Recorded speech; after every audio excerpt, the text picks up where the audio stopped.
你知道吗？光是在2024年，针对乌克兰的网络攻击就暴增了快70%这不是什么冰冷的报告数字哦，这代表有一场战争正在我们看不见的数位世界里打得越来越火热。欢迎收听我们的深度分析。今天我们的任务就是帮你搞懂手上这一大叠最新的情报报告、安全会议议程，还有一些产业分析。你看，这些资料都热腾腾的哦，有些是上礼拜才出来，有些根本就是今天2026年2月10号的最新消息。我们的目标很简单，就是从这一团有点乱的资讯里帮你理出头绪。没错，看懂现在的局势。对，看懂现在的网络安全局势到底有多复杂，像是攻击者是谁，他们有什么新花招，尤其是 AI。对，特别是最近最红的 AI， 到底是被怎么利用的？好，那我们就来好好拆解这一切吧。对啊，而且你眼前的这些资料来源其实很有趣耶。你看有 Google 威胁情报小组那种第一线的观察，也有 Checkpoint 这种资安公司做的年度总结，甚至还有即将在慕尼黑举行的全球安全会议议程。哇，这就让我们可以从国家战略这种最高层级，一路看到骇客实际在用的那种攻击手法，拼出一个很完整的图像。好，那我们就从一个最让我惊讶的发现开始好了。以前我们都觉得骇客要攻击的肯定是某个大公司的伺服器主机，对不对？或是什么重要的系统。传统的印象是这样。对，但 Google 最新的报告却说，现在的战场已经转移到你我这种个人身上了。这听起来有点奇怪。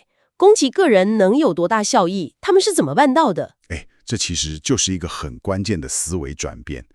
攻击者他们发现与其花大钱，冒着高风险去硬闯那些防火墙很厚的那种企业网路，对，还不如绕个弯，直接从防御最弱的人下手，那个成本效益高太多了。所以这就是所谓的个人化攻击。没错，我举几个资料里的例子，你马上就懂了。第一个是北韩的假招募。假招募听起来好像那种诈骗电话会用的手法手法很像，但目标跟规模完全不同。北韩的骇客会伪装成，比方说 Google、Meta 这种知名大公司的招聘人员，他们甚至会利用 AI 去分析你的 LinkedIn 个人档案、你的专业背景，还有你可能的薪资期望。等一下，这太扯了。所以他们不是用 AI 去写病毒，而是用 AI 来写一封完美的钓鱼邮件，钓的不是我的密码，而是我对职涯的渴望。你完全抓到重点了，这就是高明的地方。而且我跟你说，这招非常成功。报告指出，他们已经成功让超过100家美国公司的远端 IT 职位100家？对，实际上是由北韩的 IT 人员在做。等于是把间谍直接安插到你的公司内部，帮你修电脑、管系统。我的天哪，这等于是引狼入室，而且还是公司自己付钱请他进来的。这对内部资料的威胁有多大那除了这种跟工作有关的，还有别的吗？有，而且更贴近你的生活。你看中国这个叫 APT50的组织，他们专门针对国防航太产业的员工。但他们攻击的不是员工的公司信箱是他们的生活圈。比方说，他们会假冒你家小孩附近的小学，或是你周末会带孩子去参加的那个美国童子军活动。哇！然后寄一封看起来完全无害的活动通知邮件给你。哇，这就完全是另一个层次了，这已经超越企业间谍的范畴。他们攻击的不是我的员工身份，而是我身为一个人的全部生活。就是这样。当我看到信件主旨是我孩子的学校，戒心早就降到0了啦。没错，他们在利用你身为父母、身为社群一份子的那种信任感。再来看看俄罗斯，他们的策略是从供应链下手。有个代号叫 UNC5976 的组织，从去年开始就不断模仿英国、德国、法国那些国防承包商和电信公司的网站，做出假的登录页面。对，然后想办法引诱这些公司的员工输入账号密码。一旦得手，他们就能从这些防护相对松散的供应商一路渗透进最核心的国防体系。了解了，所以北韩是直接把人放进去，中国是从我的家庭生活渗透，俄罗斯则是从我的合作伙伴下手。共同点就是他们都绕过了公司那道最坚固的大门。对，而且这里最关键的一点是，这些攻击绝大多数都发生在员工的个人设备上。手机或家里的电脑。没错，你可能是在家里的笔电上收到那封假学校的邮件，或是在自己的手机上点开了那个假的登录页面，这完全绕过了公司的资安监控系统。攻击者想通了，攻击人远比攻击系统更便宜、更有效。听你这样讲，我不禁在想，科技，特别是现在无处不在的 AI， 在里面到底扮演了什么角色？ Checkpoint 的报告说 AI 是攻击的倍增器，是不是就让这些针对人的攻击变得更容易、更可怕了？倍增器这个词用得非常精准。AI 在攻击方面主要让两件事变得更糟。第一，它大幅降低了开发恶意软体的门槛。以前你要写一个病毒，可能需要很专业的程式能力，对不对？对啊。现在一个叫 Red Kitten 的骇客组织，专门攻击伊朗的人权工作者，就被发现利用大型语言模型，就是 LLM 来辅助开发恶意程式。所以 AI 现在变成一个随时待命的骇客工具人了，你叫他写什么他就写什么。差不多就是这个概念。这让攻击者可以非常快速地产生大量而且多样化的恶意程式码，让防毒软体更难侦测。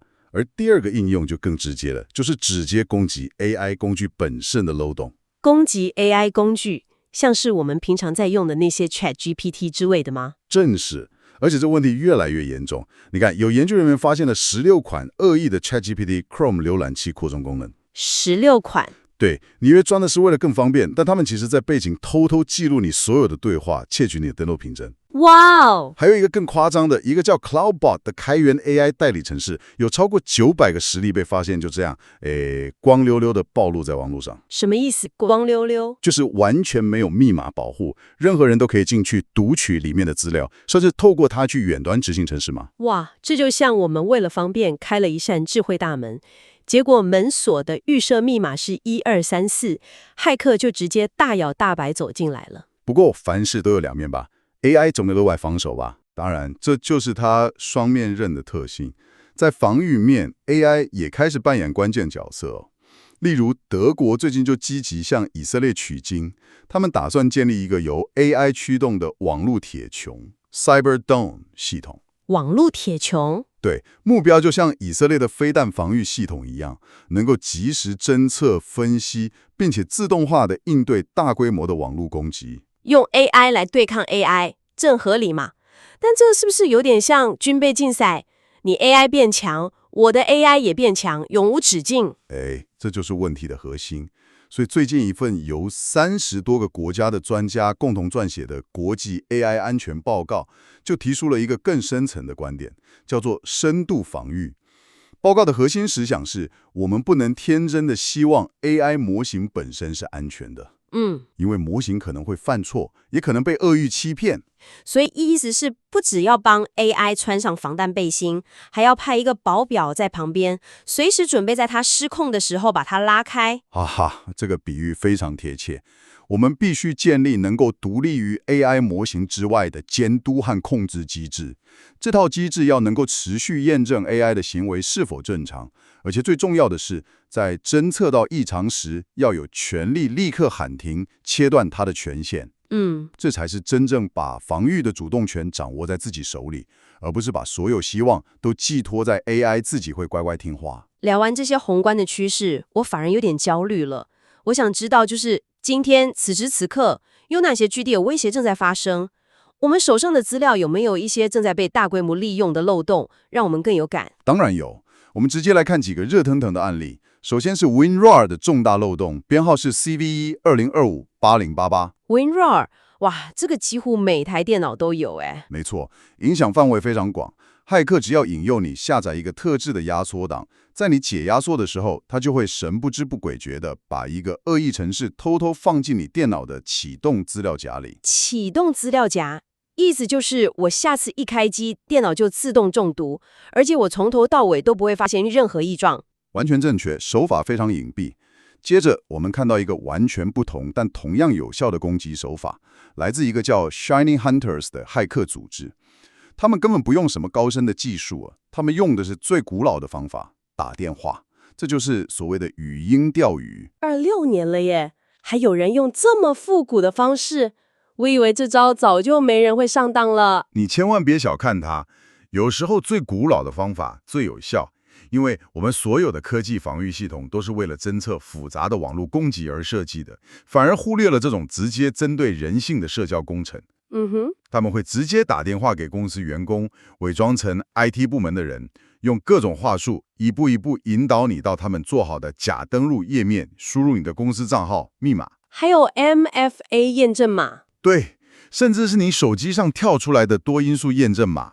一旦得手，你的 Okta、Microsoft 365这些重要的云端账户就直接被他们接管了。天哪，这再次证明人真的是最脆弱的那个环节。就像最近波兰电网被害的事件，我看到资料都傻眼了。那个事件真的让人哭笑不得。俄罗斯骇客入侵了波兰的关键能源设施，你知道他们用的方法是什么吗？该不会是预设密码。真的假的？而且被攻击的系统根本没有启用多因素验证，这简直不是把门打开而已，是直接在大门口挂上欢迎光临的牌子。每次听到这种事都觉得又好气又好笑。从 WinRare 的技术漏洞到打电话的心理战，再到忘记改密码这种低级失误，这些案例背后有没有一个共同的、更可怕的趋势？有，而且非常值得注意，那就是速度。速度？攻击者利用漏洞的速度快得惊人。你看这份 Trellix 的报告，俄罗斯的骇客组织 APT28，在一个新的 Microsoft Office 漏洞 CVE-2026-1509 被公开之后，只花了短短24小时就做出了对应的攻击工具。24小时？而且立刻向欧洲的政府和军事单位发动攻击。这根本不是反应时间，这叫及时打击。等于是昨天下午新闻才爆出来有这个漏洞，今天早上攻击就已经开始了，防守方几乎没有任何喘息的空间。完全正确，这意味着身为防守方，我们应对和修补漏洞的时间窗口，已经从过去的几周、几天压缩到现在的几个小时。那种可以等下周再来慢慢打补丁的悠闲日子，已经一去不复返了。面对这种前所未见的速度跟规模，防守方到底要怎么办？我们来看看一直站在网络战第一线的乌克兰好了。我们开头就提到他们遭受的攻击暴增，那他们是怎么回应的？他们的回应非常直接，而且具有指标性。乌克兰国会最近通过了一项法案，准备正式成立一支独立的网战部队 Cyber Force。独立的部队？对，这支部队的位阶将会跟传统的陆海空三军平行，代表他们承认网络空间是第4个正式的战场。而且还不止这样，他们甚至计划在2025年底前成立一支太空部队。从网络到太空，哇，这显示他们对于未来战争形态的思考已经是立体的、跨领域的。是的，乌克兰的例子正好点出了一个全球性的趋势。网络安全已经不再只是公司 IT 部门的技术问题，它已经演变成国家级的战略议题。你看这几天，全世界最重要的领袖、外交官和国防专家全都聚集在慕尼黑安全会议。而网络安全就是他们讨论的核心议题之一。这场会议的层级非常高，去的都是各国总理、国防部长这种大人物，他们讨论的基本上就是全球安全政策的风向。对，而且这不是单一事件。几个月后，同样在慕尼黑，全球顶尖的威胁情报专家要召开史上第一次正式的 FIRST 网络威胁情报大会。第一次？对，这代表这个领域正在快速的专业化和组织化，甚至连 Google 这样的私人企业都深度参与。他们在慕尼黑安全会议期间，自己办了一场不对外公开、仅限受邀资讯安全长，就是 CISO 参加了闭门晚宴。闭门的，专门用来分享那些不能公开的敏感情报。所以这一切等于是把过去台面下的网络战正式搬上国际政治的大舞台了，从地下情报交换变成了各国领袖、顶级专家和科技巨头之间的高层战略对话。说得太好了，从乌克兰成立独立的网战部队，到全球领袖在慕尼黑围着桌子讨论，再到顶级专家成立自己的专业会议，这一切都指向一件事：网络空间的对抗已经是全球大国博弈的正式台面，它的重要性已经跟传统的陆、海、空、太空领域并驾齐驱。好了，今天我们一起深入拆解了这一叠最新的情报。在你离开之前，让我为你快速总结一下今天的几个核心收获。第一，战场转移了，网络战的重心已经从攻击伺服器转向攻击个人和供应链。骇客发现，攻击你我比硬闯公司的防火墙要容易得多。第二，AI 是双面刃，它既是能让攻击效率倍增的强大武器，也是未来防御的关键核心。